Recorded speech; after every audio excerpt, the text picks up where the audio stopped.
Bonjour, donc aujourd'hui nous allons commencer la deuxième partie du système expert. Voilà, donc nous allons aborder un chapitre sur les méthodologies et les outils de construction d'un système expert. Alors, les méthodes, comment construire un système expert et les outils utilisés, aussi une classification de ces systèmes experts. Alors d'abord, avant d'aller plus loin, on définit ce que c'est un système expert. Donc, quoique cette définition-là, ce point-là était déjà abordé au début de l'année. Donc, plusieurs définitions sont trouvées dans la littérature. Il y en a qui définissent le système expert comme des programmes résolvant des problèmes qui sont habituellement résolus par des experts humains. Alors pour cela, ils donnent accès à une base de données qui doit être cohérente. Une deuxième définition qui considère le système expert comme un programme d'intelligence artificielle incorporant une base de connaissances et un moteur d'inférence, bien sûr. Le programme réagit comme un conseiller intelligent dans un domaine particulier. Donc à travers ces deux définitions, transparaissent les principaux traits des systèmes experts. Alors, on a la base de connaissances qui contient la base de faits et la base de règles, et bien sûr le moteur d'inférence.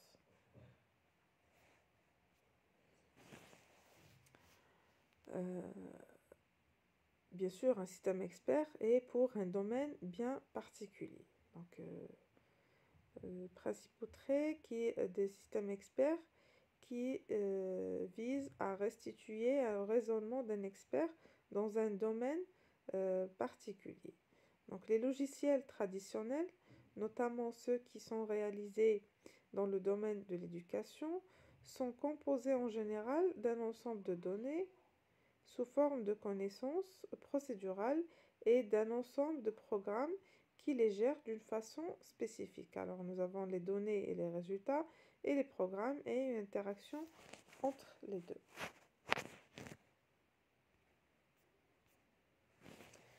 Par contre, un système expert est composé d'une base de connaissances qui représente le savoir-faire de l'expert sous forme de faits et de règles. Donc on a la base de faits et la base de règles.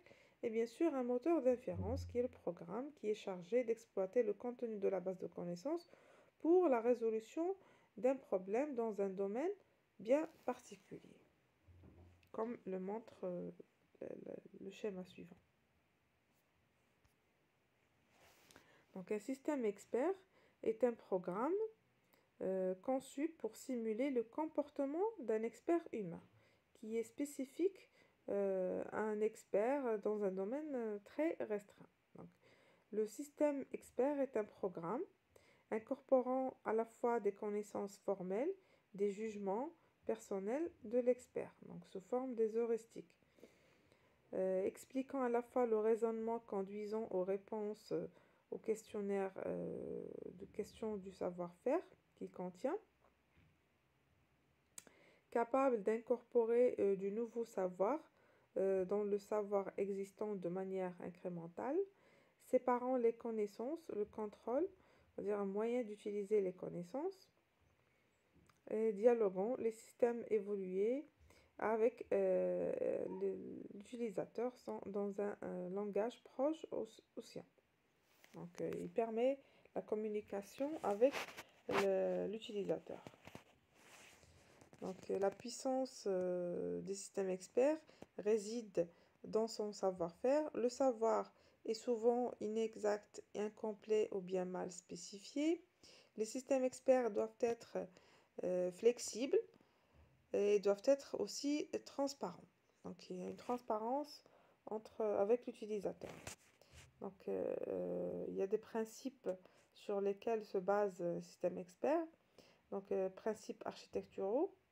Donc, séparer le moteur d'inférence de la base de connaissances, bien sûr. Utiliser le mode de représentation des connaissances le plus uniforme. Donc, la représentation des connaissances, ça, c'est un point déjà vu l'année passée.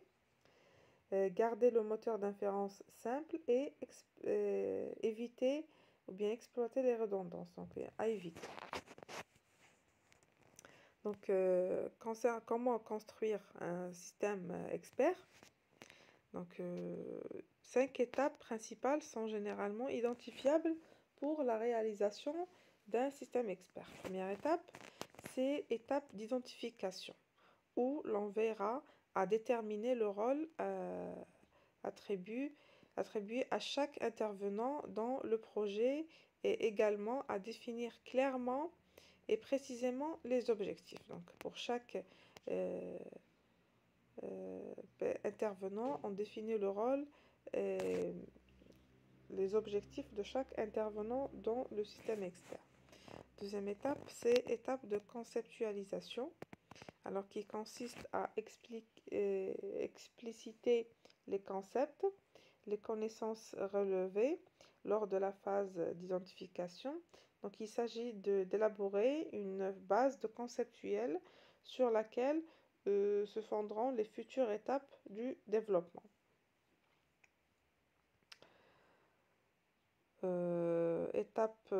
Donc ça concerne les connaissances relevées dans l'étape d'identification. Donc l'étape suivante, étape de formalisation. Donc là, c'est la troisième étape, 1, 2, 3. Étape de formalisation qui permet de rassembler toutes les connaissances acquises à l'issue de la conceptualisation. Donc, après la conceptualisation, on passe à la formalisation.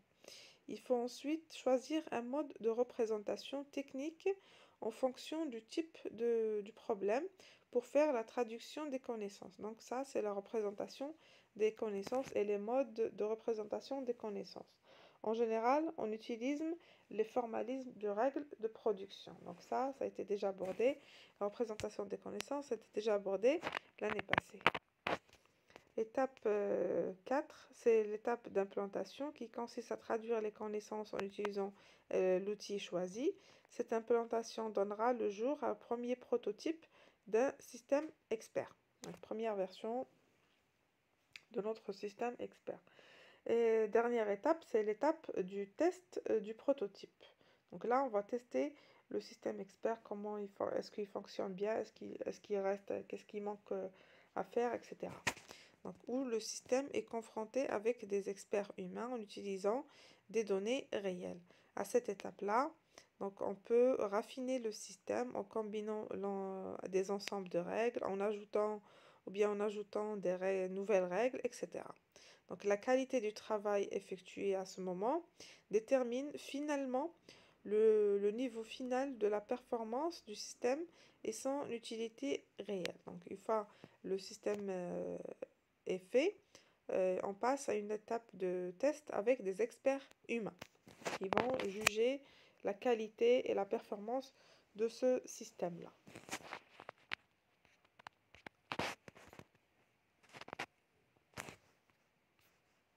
Donc cette méthode d'élaboration du prototype se relève très efficace pour les problèmes restreints où les principes qui régissent le domaine sont clairement identifiés et définis, bien sûr.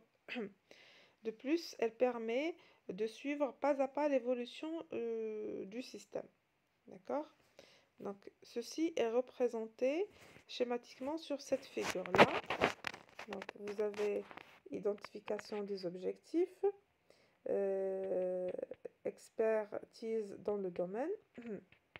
Donc, vous avez ensuite l'acquisition des connaissances à partir de l'expert ou bien l'expertise de domaine. Ensuite, on passe à la représentation et analyse de connaissances. Ensuite, la codification, c'est-à-dire l'implantation. Ensuite, le test du prototype.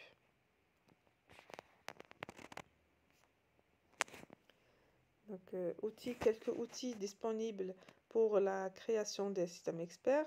Alors, une vaste gamme d'outils et de langages de programmation sont disponibles pour un bon nombre d'applications qui peuvent être écrites soit complètement, soit partiellement. Donc, Donc, dans ce cours-là, on va distinguer ces principaux outils. Alors, vous avez outils de design, outils d'acquisition, outils de conception, outils de raffinement. Donc, outil de design, c'est l'outil de création d'un prototype et les éditeurs. Outil d'acquisition des connaissances, c'est-à-dire l'éditeur, bien outil d'induction, ou bien des fenêtres graphiques et d'écran des menus pour acquérir les connaissances. Outil de conception, c'est les compilateurs, les interfaces de base de données, etc. Et outil de raffinement, ça c'est pour, par exemple, détecteur des erreurs, estimateur de processus de raisonnement, etc.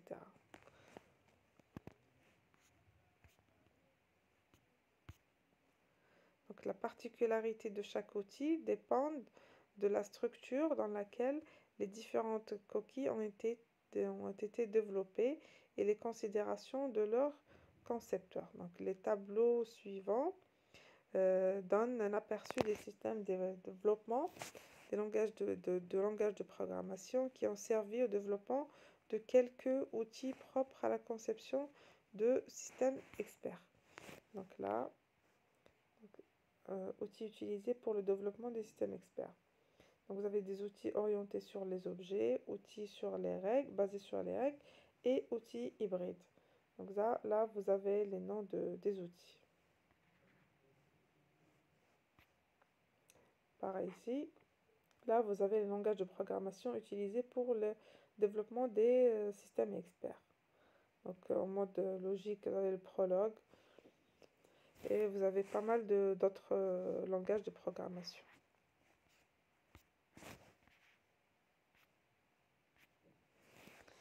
Donc, classification des systèmes experts. Donc, qui dit système expert dit moteur d'inférence. Donc, cette classification-là était déjà faite dans le premier semestre. Donc, vous avez ordre 0. Donc, système expert fondé sur les calculs propositionnels. Les faits et les règles sont des valeurs.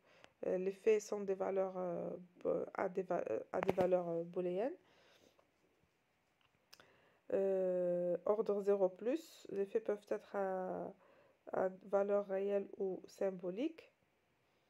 Donc, vous avez exemple pour chaque type.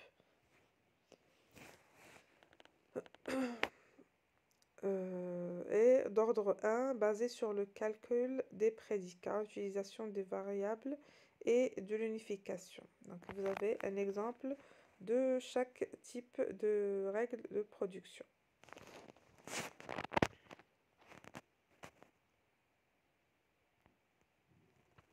Donc, caractéristiques attendues d'un système expert. Donc, le système expert doit être capable de résoudre le problème, bien sûr, pour lequel il a été construit, ou l'a conçu, expliquer le résultat, apprendre, il peut restructurer son savoir, déterminer la pertinence de ses réponses, et aussi se dégrader lentement aux limites de son domaine. Donc, nous avons déjà abordé la notion de système, donc aux frontières d'un système, donc la performance commence à se dégrader. Donc, typologie des systèmes experts. Il y a des systèmes experts superficiels et il y a des systèmes experts qui sont dits profonds. Donc, un système expert, commençons par les systèmes experts qui sont dits superficiels. Donc, ils étaient conçus pour avoir une grande vitesse d'exécution. Conclusion en un petit nombre d'étapes ou bien d'itérations. Connaissances principalement empiriques ou compilées. Bons résultats dans leur domaine propre et mauvais en dehors, bien sûr. Exemple, vous avez le MySyn, premier système expert apparu en médecine. Fonctionnement simulant le comportement d'un médecin face à un malade et des résultats d'analyse. Et vous avez aussi système expert profond. Donc, conclusion décrivant des étapes d'un modèle des phénomènes du domaine. Solutions sont généralement longues à obtenir parce qu'il y a des détails à faire. Résultats paraissant souvent non litigieux aux observateurs. Et vous avez un exemple, système expert Sophie, donc, qui utilise la physique qualitative pour prédire le comportement réel d'un système physique. Donc, ceci termine le cours de méthodologie système expert et outils de construction des systèmes experts.